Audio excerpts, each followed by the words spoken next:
Something interesting happened today. I was about to sit down and make a video about consciousness and science and the continuation of consciousness after physical death. And then I was sent an article that just backs up very much so the message I want to leave you. So when that happens, I always know I'm supposed to be putting something out or talking about this today, so I'm going to share it with you now. The article was originally published on the 14th of Feb 2026, and it discusses research into what happens to consciousness at the point of death.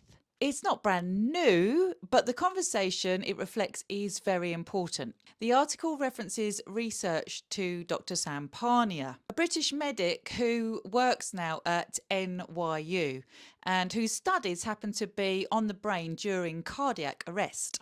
What's been observed is that the brain activity does not always cease instantly when the heart stops.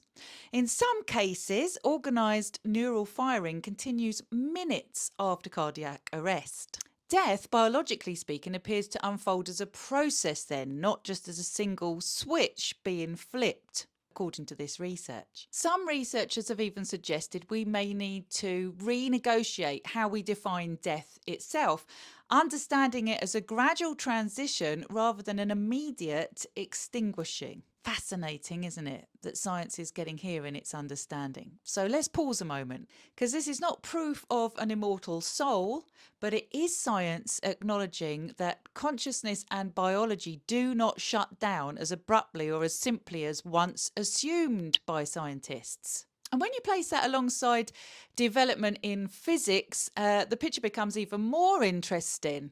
In 2005, physicist Richard Conn Henry of Johns Hopkins University wrote in Nature magazine, which is a scientific peer-reviewed journal, that quantum mechanics suggests the universe may be fundamentally mental rather than purely material. His argument was that matter may not be the ultimate foundation of reality and that consciousness could be more primary than we once believed. Again, not spirituality, physics.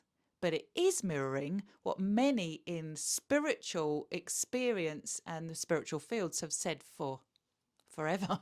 Then there's also the work of Nobel Prize winning physicist Sir Roger Penrose, who has explored whether consciousness may involve quantum processes that are not fully reducible to classical brain chemistry. I actually wrote about Sir Roger Penrose in my book, What the Dead Are Dying to Teach Us, sharing information about him and Dr. Stuart Hameroff and the research they'd done on consciousness, putting forward what they've called the Orc-Or theory. Now, none of this is conclusive proof of survival after death, of course, but it does show something important.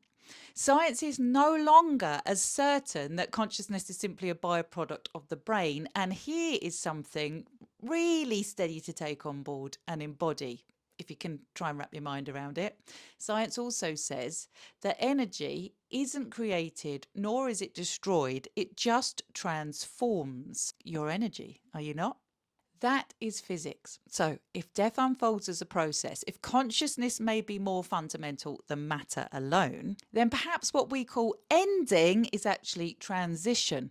For over 30 years now, I've worked in after-death communication and I'm accredited in mediumship. I've explored consciousness in depth. So I'm not here to persuade you. I've had to experience this for myself. I'm here, though, sharing in safety, information and understanding.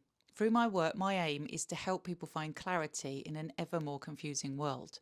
I try to help them find stability in chaos, especially as much of the time we can be thrown out of balance and not feel safe in this world. I'm all about providing meaning so you can understand yourself from the deepest part of you, and connection then, so you can embody and experience unconditional love within yourself and with others. I guide you in exploring your own soul and consciousness. Because whether you approach this through science or spirit, the conversation about death is becoming less about extinction now and much more about transformation. And that changes how we then hold love. A message of hope to reflect on today, simply stated, is this: you're indestructible at your core, and so are those that you love.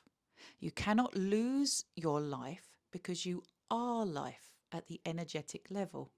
and therefore cannot be destroyed. The love you are is energy too, so nor can that be destroyed. It will always be as you will always be, and you never walk alone. You're loved so much more than you realise.